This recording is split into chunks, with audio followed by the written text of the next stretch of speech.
The government of Japan continues, with persistence worthy of better application, to send under the knife the little that remains of Russian-Japanese relations.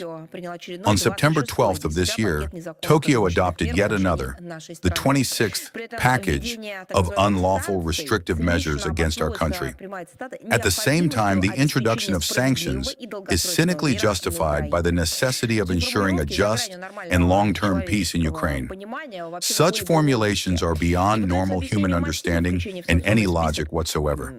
The motives for including in the sanctions list a number of public organizations, in particular the Movement of the First, defy explanation.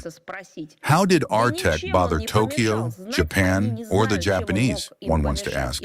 It did not interfere with them in any way. They have no idea how it could have interfered with them. They were simply ordered to do so. And in the absence of independence, Tokyo will try its best. Should this be understood as meaning that perhaps children in general interfere with Japan? But then that should be said outright. There were pages in Japan's history when children from other countries greatly interfered with them.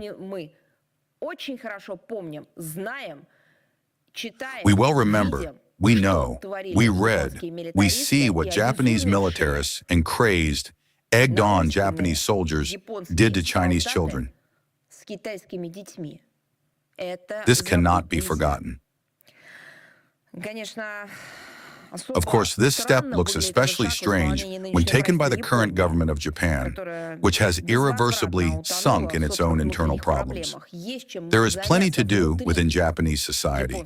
The Japanese ruling coalition has already, in fact, removed the prime minister from office after a series of failures in parliamentary and regional elections. It has become completely entangled in domestic political intrigues and is trying to convince the Japanese people that it knows what to do, and of course, as always, habitually tries to play the Russian card for this purpose. What does Russia have to do with this? Look for problems inside yourselves. I would like to issue a warning. Unlawful sanctions have never and nowhere become a lifeline. They have only led to the further degradation of the situation in the country that introduced them. This is what happened through the efforts of that same Tokyo with Russian-Japanese relations. This is what happened with Japan itself. It was precisely the rupture of relations with our country in the economic sphere. The withdrawal of its companies, thoughtless, absolutely uncalculated steps that led to monstrous economic costs, which accordingly affected that country's economy. Another unfriendly action of Japan will not remain without a response, but our response will be well thought out and will proceed from national interests.